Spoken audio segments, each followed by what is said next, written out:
Ça fait plus de 25 ans que Luffy a pris la mer pour un jour réaliser son plus grand rêve, devenir le nouveau seigneur des pirates. Avec toutes ces aventures et ces rencontres, nous, lecteurs ou spectateurs, on se pose forcément énormément de questions sur tout un tas de sujets qui sont encore en suspens et qui le resteront peut-être même après la fin du manga. C'est pourquoi aujourd'hui, j'ai envie de reprendre quelques-unes de ces questions qui reviennent fréquemment, que ce soit dans les commentaires de mes vidéos, ce que j'ai pu voir sur Twitter ou même sur YouTube, et de vous donner mon avis sur le sujet. D'ailleurs, si vous avez des questions de ce style à me poser, n'hésitez pas à les mettre en commentaire, ça fera sûrement l'objet d'un deuxième épisode.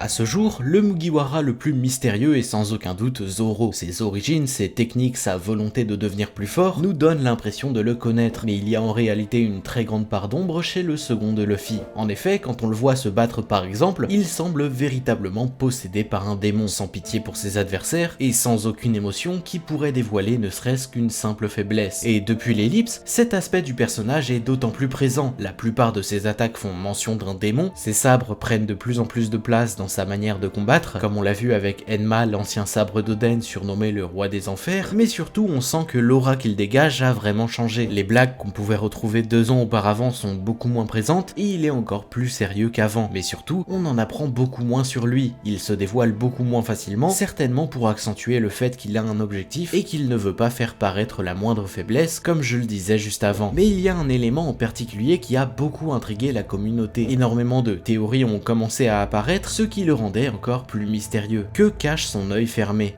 Certains avancent que son œil n'est pas fermé par hasard, mais qu'il cache un secret assez important qui servira de power-up, qui révélera une sorte de pacte avec un démon, que ça a un rapport avec Mihawk, surnommé œil de faucon et dont la forme de ses yeux est assez particulière, ou plein d'autres suppositions tout aussi surprenantes. Ce genre de théories ne viennent bien sûr pas de nulle part, puisque quand on regarde tous les autres personnages avec une cicatrice du même type, comme Shanks ou Rayleigh par exemple, les deux ont leurs yeux ouverts, malgré les blessures qu'ils ont reçues par le passé. Donc évidemment, ça ne laisse pas indifférent, surtout quand on voit la prestance du personnage avec les mystères qui l'entourent, il est très rapide de se poser ce genre de questions. Personnellement, je ne pense pas que son œil cache quelque chose d'une quelconque façon. Selon moi, c'est simplement la trace d'un entraînement long et douloureux aux côtés du plus grand sabreur au monde. Si son œil est fermé et que ce n'est pas le cas pour d'autres personnages, je pense tout simplement que c'est un choix d'Oda et qu'il a jugé que pour Zoro, ça rendrait mieux et que ça accentuerait davantage son sérieux et ses objectifs. Les émotions passe majoritairement par les yeux, et en le gardant fermé, il y a toujours une partie de lui qui ne dégage rien. C'est bien sûr ma vision des choses, j'interprète sûrement plus qu'il n'en faut, mais c'est surtout pour montrer qu'il y a d'autres explications, et que son œil ne cache rien d'autre que les restes de son entraînement.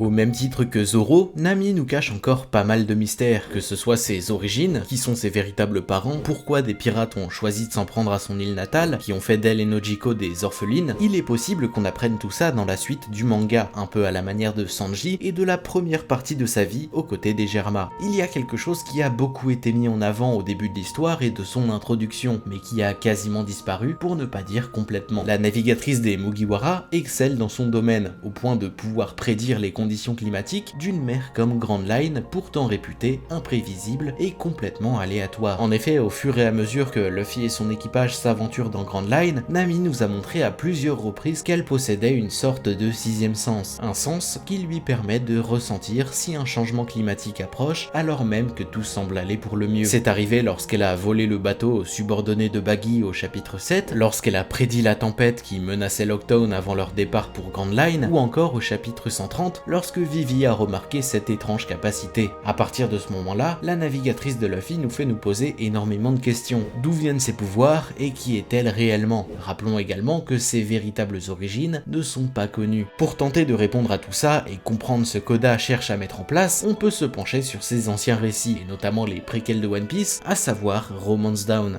Romance Down est l'histoire qu'Oda a écrit avant de commencer One Piece, et qui a énormément de similitudes avec son œuvre actuelle. En effet, fait, on retrouve Luffy qui veut partir en mer, et Anne, un personnage qui ressemble en beaucoup de points à Nami. Dans ce court récit, Anne se fait capturer par des pirates parce qu'il recherche Balloon, son meilleur ami, un oiseau survivant de son espèce dont le sang est censé avoir des propriétés magiques. À partir de là, on peut se fier à ces quelques informations. Oda avait pour projet de créer un personnage rare et important à travers Balloon, et comme cet oiseau est le meilleur ami du personnage qui deviendra Nami, on peut imaginer qu'il ait décidé de tout relier ensemble et que c'est désormais Nami qui possède des propriétés rares et convoitées. Ça expliquerait pourquoi des pirates ont choisi de s'en prendre à son île natale alors qu'elle venait tout juste de naître. Elle et Nojiko ont alors été sauvées par Belle-Mère, ce qui expliquerait aussi pourquoi elle a survécu. Néanmoins, je ne pense pas que ça va faire l'objet d'une intrigue au sein de One Piece. Nami est une prodige de la navigation, a étudié ce domaine toute sa vie, peut-être que ses aptitudes sont simplement le fruit d'une forme de acquis de l'observation qu'elle apprendra à maîtriser dans la suite de l'histoire. Si l'île d'Oikot a été attaquée par des pirates, c'est sûrement parce que ce sont des pirates et qu'ils passent leur temps à piller des villages comme le début de l'histoire nous les décrit. Personnellement, j'aime bien le fait que Nami soit un personnage normal, un peu à la manière d'Usopp qui n'est pas issu d'une famille royale ou importante, qui n'est pas un élu, mais qui pour arriver à ses fins doit se battre et se dépasser. On perd un peu ça avec Luffy et ses liens évidents avec Joy Boy, avec Sanji et les expérimentations du Germa, ou même Zoro qui a beaucoup été rattaché à Ryuma et tous les plus grands sabreurs de Wano pendant la guerre de Nigashima. J'aime le fait qu'elle ait étudié la navigation par passion et qu'elle soit tellement impliquée dans ce domaine que finalement c'est devenu quelque chose de naturel chez elle.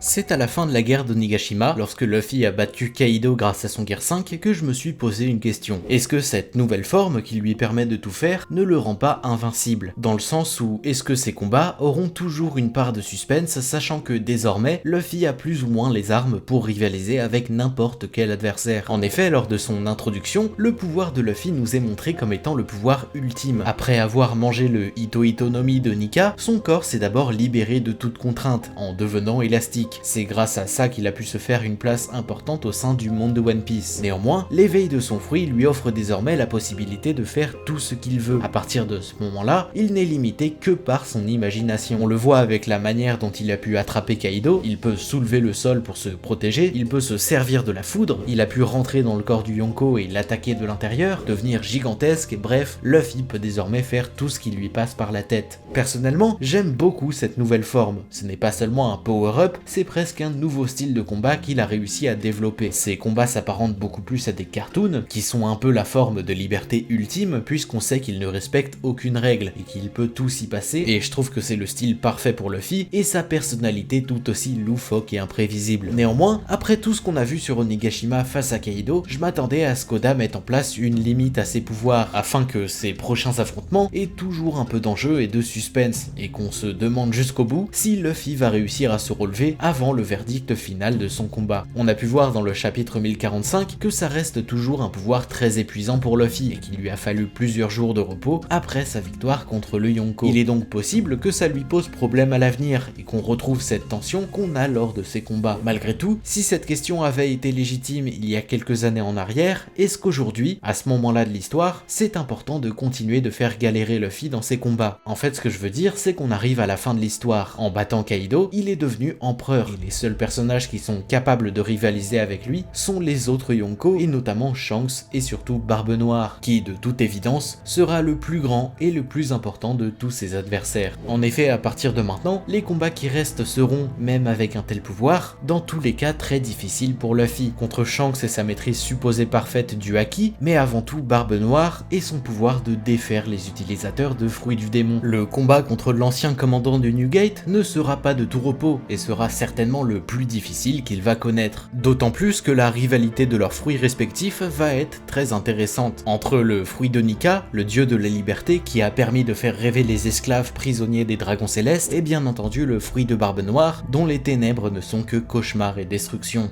Dans tous les cas, il est normal, je trouve, de trouver Luffy à un tel niveau. Avec son titre d'empereur, il fait partie des personnages les plus puissants du monde de One Piece, et les quelques adversaires qu'il pourrait rencontrer par la suite doivent être prêts à se frotter à un personnage aussi fort. Si ce genre de vidéo vous plaît, n'hésitez pas à le dire en commentaire, mais surtout, n'hésitez pas à me poser des questions sur One Piece, et s'il y en a suffisamment, j'y répondrai dans une prochaine vidéo. Ça fait un petit moment que je ne suis plus vraiment régulier sur la chaîne, et je suis désolé pour ça. C'est un mélange de manque d'idées, de motivation, mais je vais essayer de reprendre un rythme plus régulier, avec normalement une vidéo jeudi prochain. Portez-vous bien, et moi je vous dis à la semaine prochaine.